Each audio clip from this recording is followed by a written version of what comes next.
Hello दोस्तों, स्वागत है आपका एक बार फिर से आपके अपने यूट्यूब चैनल किरण लर्नर्स अकेडमी में।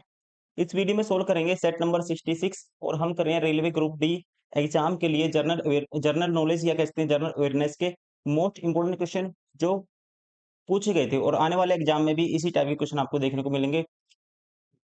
ये क्वेश्चन पेपर पूछा गया था 18/9/2022 शिफ्ट नंबर 3। जितने भी क्वेश्चन आए थे जनरल नॉलेज के सारे इस क्लास में रहने वाले हैं। और जो करंट अफेयर के क्वेश्चन होंगे वो भी हम रिलेट करके याद करते हैं, यहाँ पे डिस्कस करते हैं कि उसके जो एस्पेक्ट अभी क्या-क्या हो सकते हैं 2024 और 25 के अनुसार, जो उस टाइम पे क्वेश्चन पूछे गए थे। क्वेश्चन नंबर 1 है, सूक्ष्म वित्त संस्थान क्षेत्र में मुद्दों और समस्याओं का अध्ययन करने के लिए आरबीआई द्वारा इनमें से किस समिति का गठन किया गया था?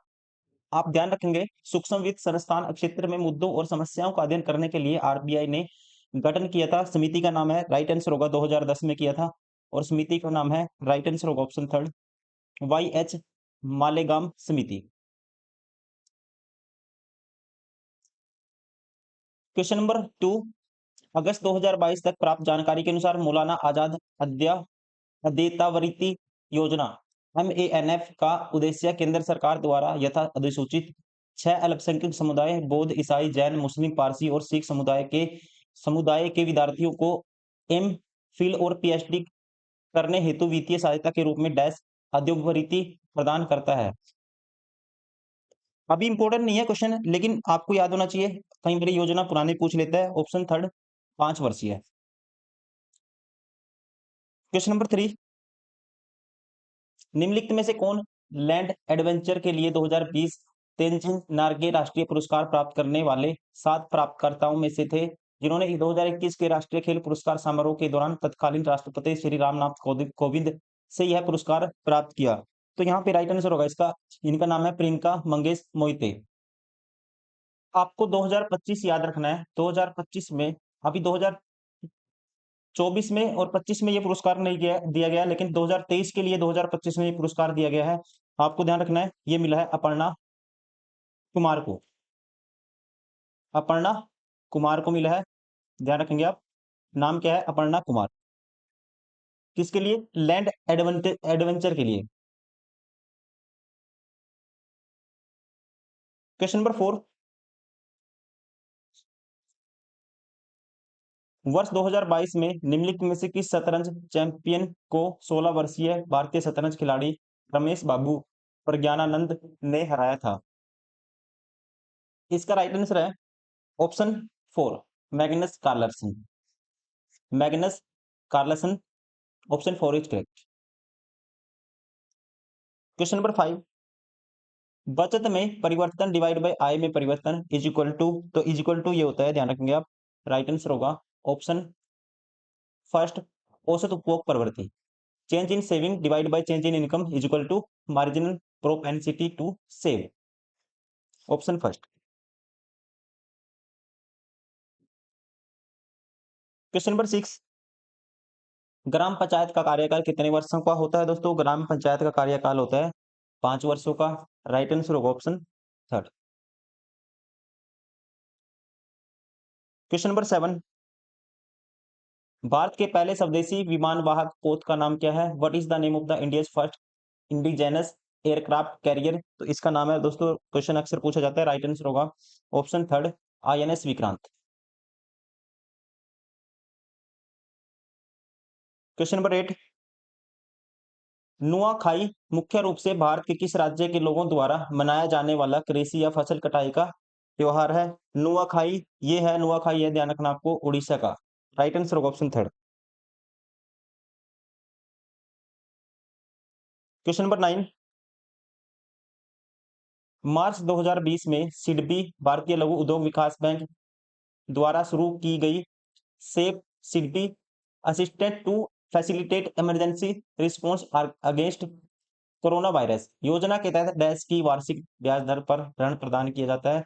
तो इसके लिए अभी इंपॉर्टेंट नहीं है, 2020 में ये रेट थी, ऑप्शन थर्ड 5%। क्वेश्चन नंबर 10, निम्न में से किस राज्य की पुलिस ने सार्वजनिक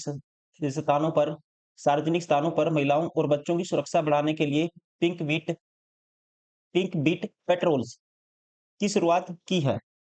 ये शुरुआत की गई थी 2021 में केरला की सरकार के द्वारा। राइट आंसर होगा option first. Question number 11,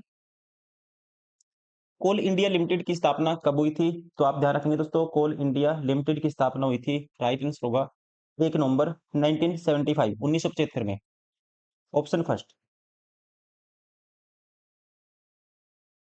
question number 12, इनमें से कौन से वैदिक देवता पृथ्वी स्थान सतल के देवता की श्रेणी में शामिल है? सतल के देवता बोला जाता है, राइट आंसर होगा ऑप्शन सेकंड, बृहस्पति को।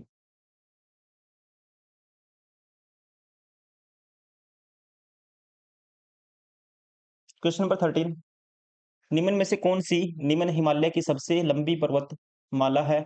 निम्न हिमालय की सबसे लंबी पर्वतमाला है, आपको ध्यान रखना है, राइट आंसर होगा ऑप्शन सेकंड, पीर पंजाल पर्वतमाला।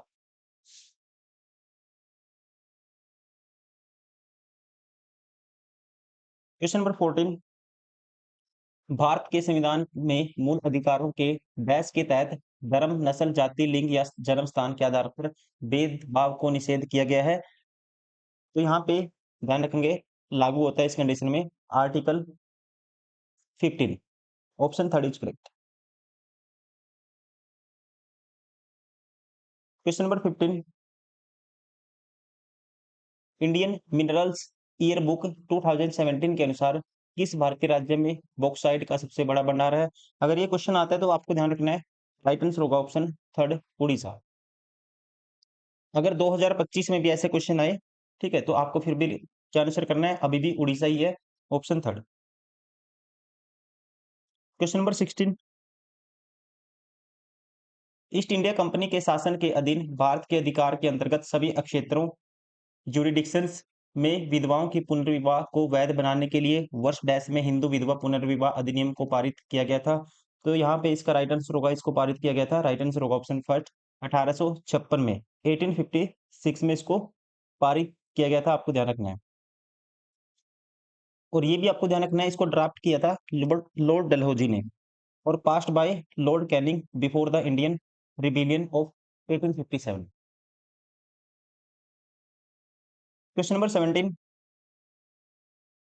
निम्न में से कौन सी शर्त भारत के राष्ट्रपति पद का उम्मीदवार होने के लिए अनिवार्य नहीं है? कौन सी कंडीशन है जो अनिवार्य नहीं है, ये आपको बताना है। भारत का नागरिक होना चाहिए, अनिवार्य है। 35 वर्ष की आयु पूरी होनी चाहिए, अनिवार्य है। संसद में 10 वर्ष का अनुभव होना चाहिए, कोई लाभ या पद ग्रहण नहीं करना चाहिए, ये भी अनिवार्य है, लेकिन ये अनिवार्य नहीं है।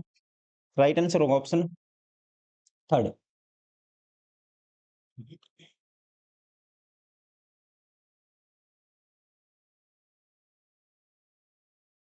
क्वेश्चन नंबर 18, 28 मार्च 2022 को भारत के सूचना और प्रसारण मंत्री अनुराग ठाकुर ने दुबई एक्सपो में तेजस नामक एक योजना का शुभारंभ किया, जो भारतीयों को प्रशिक्षित करने के लिए स्किल इंडिया इंटरनेशनल प्रोजेक्ट के तहत एक पहल है, ताकि वे विदेशों में रोजगार प्राप्त कर सकें। तेजस का पूर्ण रूप क्या है? तेजस की जो फुल फॉर्म है, ये आपको ध्यान रखना है, option second, training for Emirates jobs and skills, option second.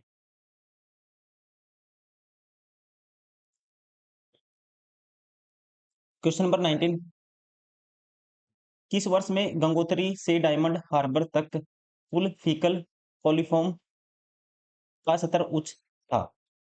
In which year were the total faecal coliform levels from Gangotri to Diamond Harbour high?